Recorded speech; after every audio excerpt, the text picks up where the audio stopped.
Good day. Welcome to another edition of the X Review segment of Ebima Mungo's perspective on global affairs. As you all know, Elon Musk purchased Twitter, changed it to X, and created a marketplace that is acceptable to every idea and strand of thoughts. And for that, now X is now the #1 platform in 150 countries.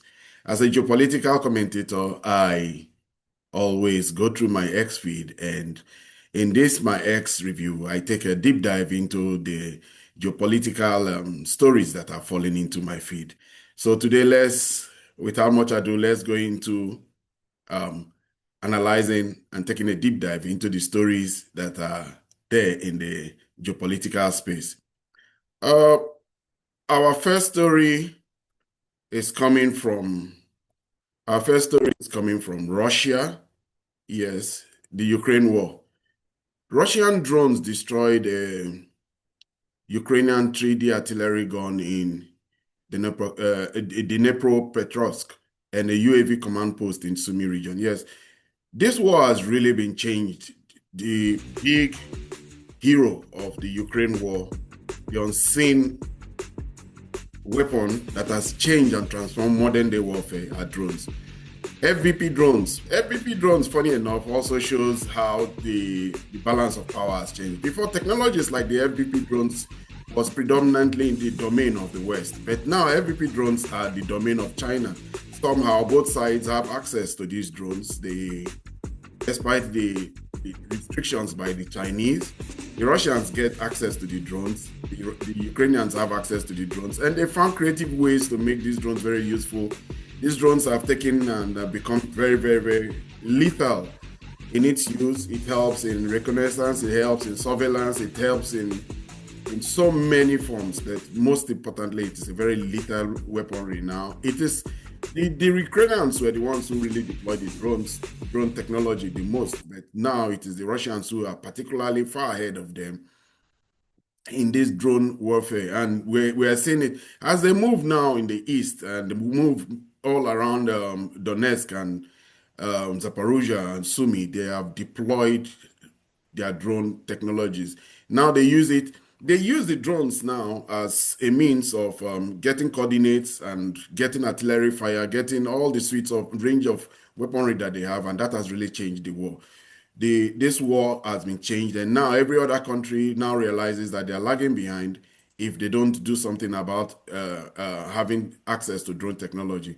And we are seeing now that the drones have really, really changed the way the warfare is being fought all over the world now. Especially this war has changed it. Continuing on the Ukraine war here now, we have a story. Kaja Kallas, the High Representative for Foreign Affairs of the European Union, is visiting Ukraine at this moment in time. And in this post here now, we have a report that says there should be no taboos in supplying weapons to Ukraine. Our strikes on Russia must be long range. Sebulga sent signal to Trump. Sebulga is the foreign minister of Ukraine, and he's saying that they should be given Tomahawk missiles. The story of the Tomahawk missiles has become a very controversial one. Tomahawk missiles, because of its range, but more because it can also be loaded with nuclear. It can be both a strategic and a tactical weapon, and it is for that reason that the Ukrainians want it, but Trump is holding off on it. Trump has said that he may or he may not give it to them. In fact, this topic of the Ukrainian weapon Tomahawk supply to Ukraine has become one where they use in hunting Trump. Anywhere he goes, it's a question that the journalists always ambush him with. This is the big news of the day. Hamas has started to release prisoners. Yeah, this is the deal. Trump's deal. Nobody thought this deal will happen. Nobody, a week or two ago, nobody thought this is the reality we are going to be seeing now. The Gaza war will be ending. All the hostages from Israel will be let go, released, and then over 2,000 Palestinian prisoners will also be released. This is a monumental achievement by Trump, no matter how you cut it. You like him, you hate him, Trump has achieved something very significant there. It's when we say these things, because these are realities that will never have happened. And it tells us one thing about power and leverage. it is the person who really has leverage on somebody and influence on somebody that can really change things. President Trump has leverage. People had always said that President Trump was more influenced by Netanyahu than Netanyahu and than him influencing Netanyahu. But in this reality here now, we seem to have seen things change. Netanyahu is under pressure. The whole world hates him. He has big, serious domestic problems. And it was a very easy one for President Trump to force him to make this deal. He has some people, Smoldridge and Ben-Gvir, who makes it very difficult for him to have wiggle room to try and make peace with Hamas. But President Trump has imposed this on him. In fact, going further on that particular theme here, this is something you will never see. What we used to see in geopolitics, in history, in the past 30 years, is Netanyahu coming to the American Congress triumphantly, making statements, making demands, and getting clapping ovations. He has complete control of the American Congress, and he would have, in one time he visited, he had 53 rounds of applause. And Mike Johnson, the new leader of the new Speaker of the White House, Congress, the Congress also orchestrated a situation where Netanyahu got 58 rounds of standing ovation the last time he visited and made a speech. He was very triumphant. That was his territory. The Israeli lobby in America had made sure that all the congressmen were for Israel. But this is, in my own opinion, Ebima Mungo's perspective on global affairs, this is a victory speech. President Trump has conquered and defeated Netanyahu. A few weeks ago, Tucker Carlson was saying very specifically that Netanyahu was going around boasting that he controls Trump. The few events of the past few days have shown that Trump has imposed his will on Netanyahu. Netanyahu is a broken man. This is my own read on it. Because this image of an American president, I can't even remember when last an American president made a speech at the Knesset. And let us listen into what President Trump is saying in this particular clip from the White House. Israel and a lot of other people. Is that it? Standing ovation for the president. I'm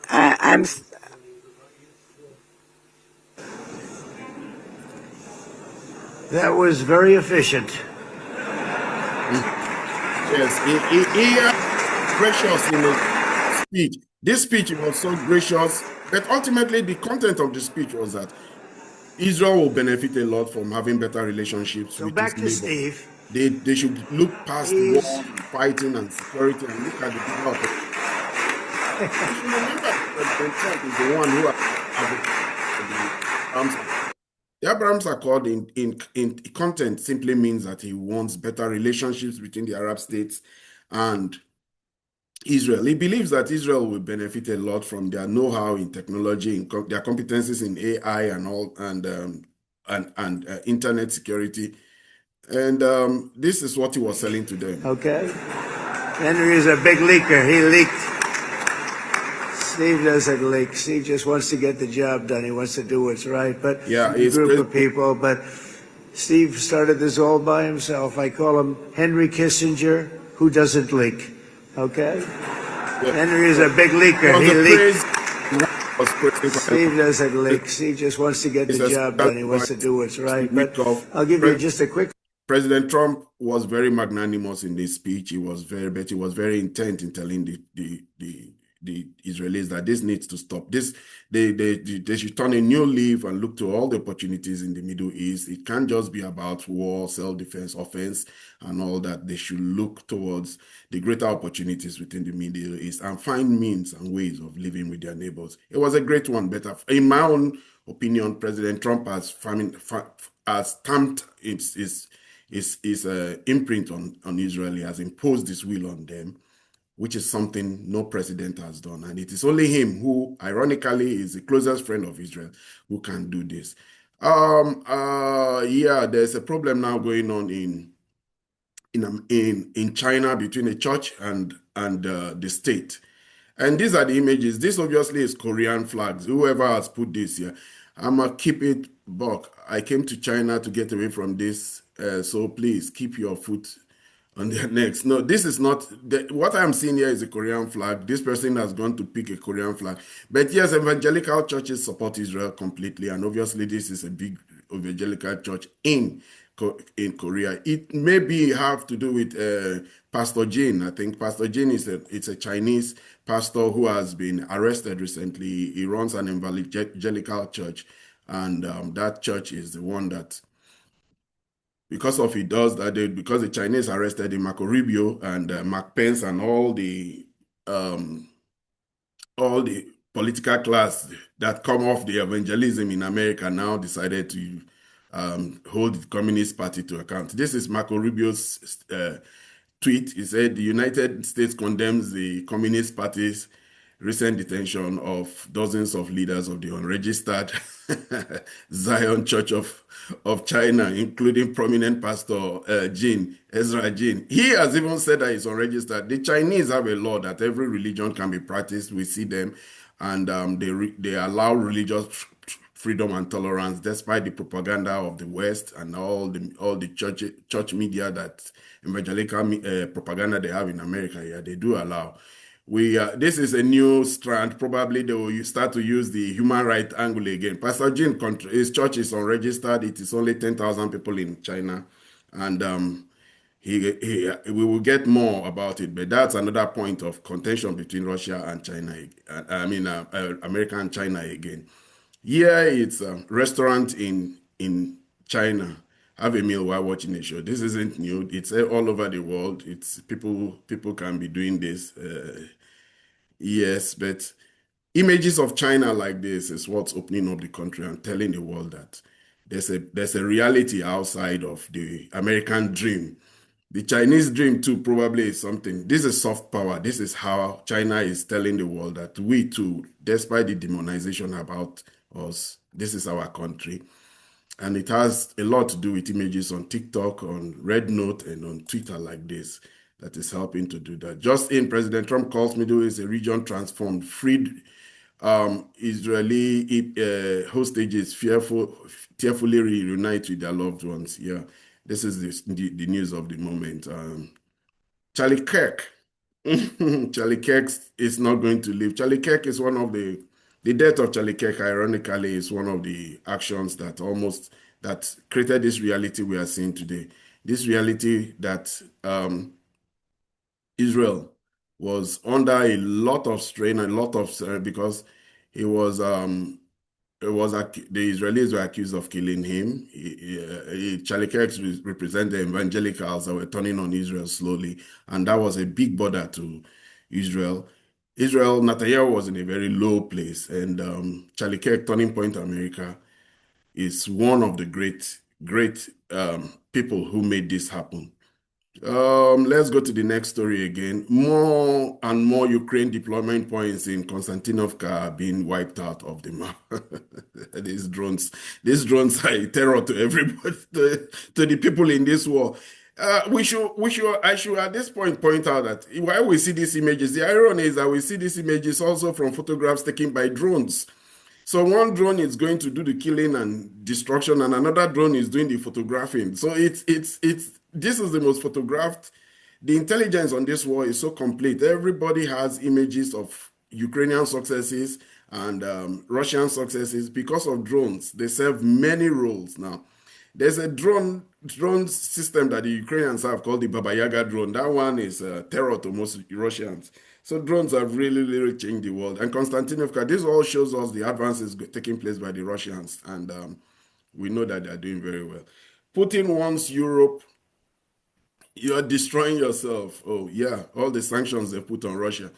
If they were told, we'll hang you, the only question will be, should we bring the rope ourselves? Putin is being very sarcastic towards the Europeans. Indeed, the Europeans have done a lot of self-destruction since the cause of this war. Most of the sanctions against Russia has ultimately ended up having big blowback that has destroyed the economies, damaged the economies of the European states, more than damaging the Russian economy to a large extent. So, in fact, he has said this. Many commentators have said this. It is Europe that is hurting. They are doubling down. They are ruining their relationship with almost all the countries in the global south. Their relationship in all the countries that support Russia. They have tried their best to try and demonize Russia, but it's just not happening. Russia continues to build bridges, build new friends. I think a lot of the countries that they are sermonizing to and trying to demonize know them for what they are: colonial imperialists, and now they're trying to use their new colonial geopolitical power to impress upon Russia. But Russia has, with this war, Russia has won its sovereignty completely, and that sovereignty is even going into dependencies in many things: digital sovereignty, manufacturing sovereignty. And we have a situation where the Russians are even saying that they have one particular technology that they alone do and control the whole supply chain. And that's the manufacture of aeroplane engines. These days, supply chains for every single product you see there is global. But for the Russians now, they've looked inward. They are autocratic. They are very, very, very self-sufficient in a lot of things. We should remember Russia is very rich in minerals, and it's that minerals that make them very popular.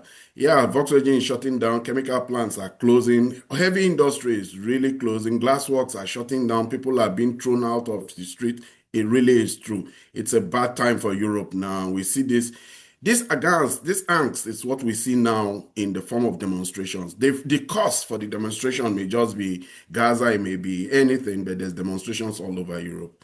Barron, yeah, President Trump.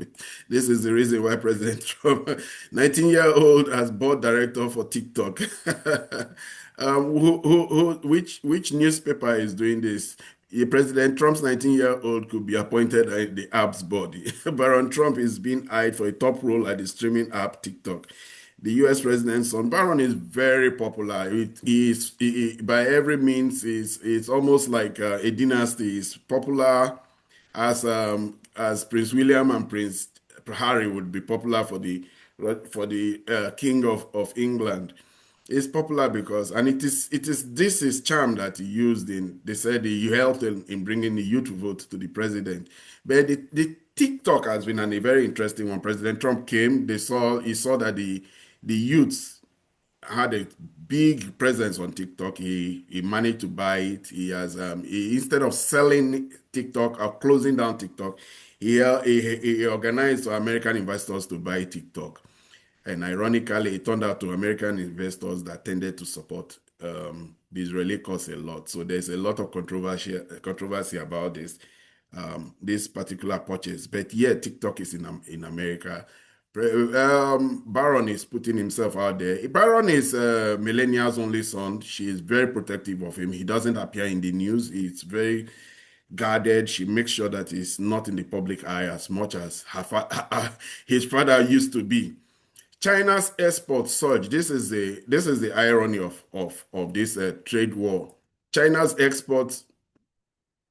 This is from Reuters. China's exports surged 8% in September, but renewed trade tensions with the U.S. have sparked concerns over jobs and deflation in China's manufacturing-driven economy, as both sides strengthen new tariffs and export controls. Well, I can tell you this. Reuters was very much a part of the scaremongering, China demonizing, rhetoric building media out there. They can't scare anybody anymore. China has made its economy so resilient. Each time its economy, the exports to America continues to drop, but its exports to the world continue to rise. Because now it has done what if you live in Africa, you will know Chinese phones, you will know Chinese products, you will know Chinese power generators, Chinese solar panels. If you live in any other part apart from America, you will know that the Chinese control the markets for everything, including screwdrivers and pliers and every single product, hardware product, home appliances, consumer goods. They've made themselves so resilient, and they are the trading partners of over 120 countries in the world. And it is not American tariffs and American sanctions are not doing them any harm. They are really doing well. They are growing as a country, as a country. Their export market. Ironically, also, exports contribution to China's GDP is reducing. It's reducing. I don't have the exact figures. Maybe we should ask Grok. This is one of the things I like about Elon Musk. Elon Musk has made sure that his XAI Grok is in there. What is the contribution of exports to China's GDP? Let's see. Grok will say, yeah, exports contributes 20% to China's GDP based on the latest available data. 2020, 20%. So it still is big, but it is not so significant. There's a lot of other contributors to the GDP of China these days that it's not as significant as it used to be.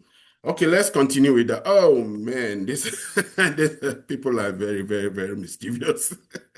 This year is social media users shared a photo of Norwegian footballer Haaland wearing Hamas outfit for scoring a hat-trick against Israel. Yes, Israel is in the World Cup. Israel is is in the World Cup qualifiers in Europe. Because of what went on in Europe, in Israel, in Gaza, there were calls for Israel to be banned from playing for UEFA for the qualifications for the World Cup.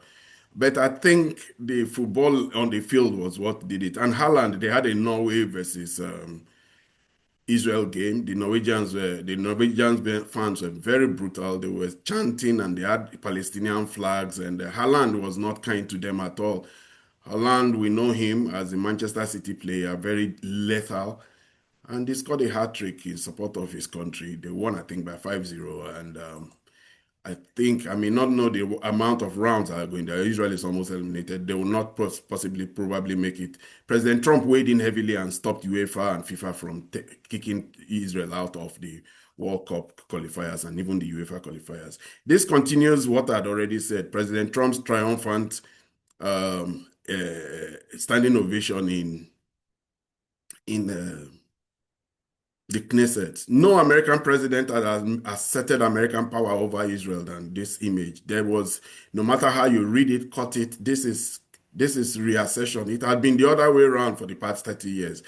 But this year now, this is the first time we have seen an American president in the Knesset getting all the very divisive groups and parties to celebrate the fact that, one, he has imposed American will on them. And he's trying to be magnanimous. He's telling them, we're still with you. You're still your best friend. You're still your supporters. You're still the greatest country in the world. But they know that he has to reassure them that he hasn't left them because they know now that for the sake of America's interests, he has to go ahead and build better relationship with the Arab countries. And he has told them, I'm going to build for America better relationship with the Arab countries. You may just want to come along and do the same thing too. President Zelensky continues to insist that he has hope that the Gaza deal can also be done for Ukraine. But the problem is this, in his own point of view, nobody should put leverage on him. Nobody should force him to do anything. All the forcing should be done against Putin. So there's no concession to be given by the Ukrainians as far as he's concerned. Zelensky believes that 100% of all the concessions should be done by the party that already has all the trump card. Zelensky claims he's got hope that Trump can pull off repeat of Gaza deal, but in Ukraine, only if 47 pressures Putin and not him.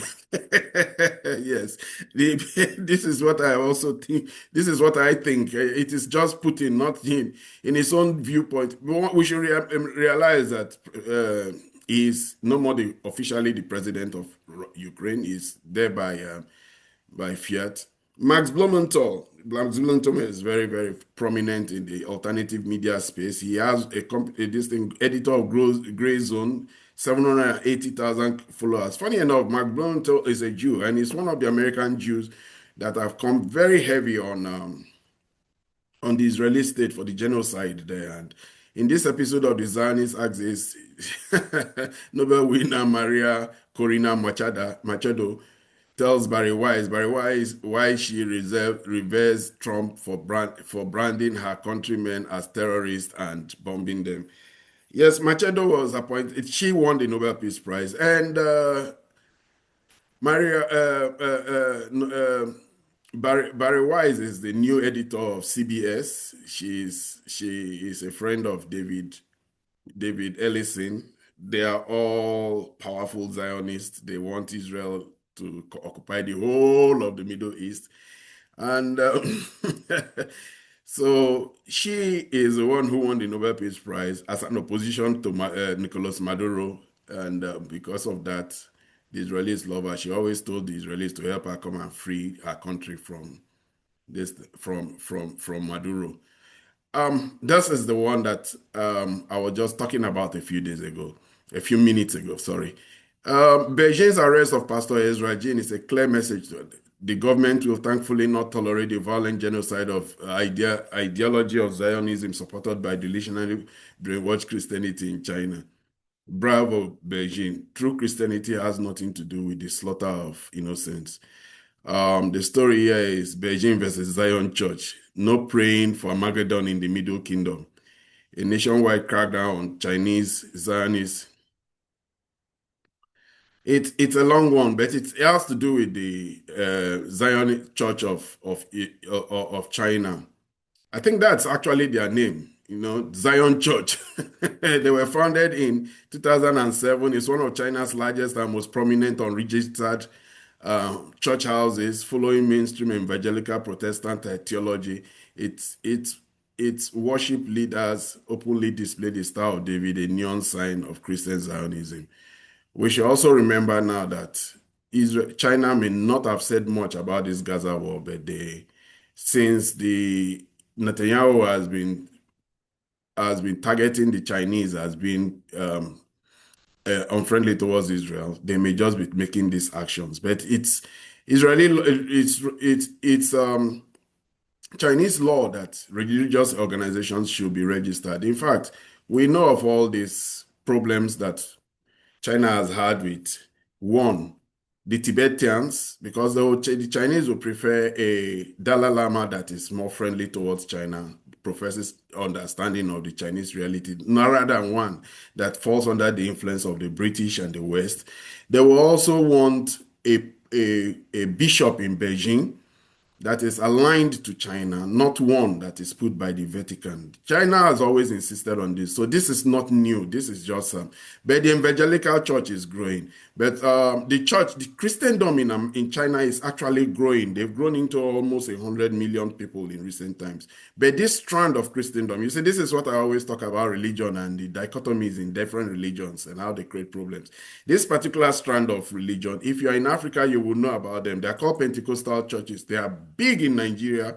They believe in Israel. They believe in going to the Jerusalem. They believe in the later day that they have their own beliefs, but they are major supporters of Israel. And in America, they form the foundation. They are the second most influential group after the Israeli lobby, and their alignment with the Israeli lobby has given Israel so much power and strength in America. So the Chinese don't want that kind of influence in their country. Boris Johnson, I think I'll take just a few more stories. This is Boris Johnson.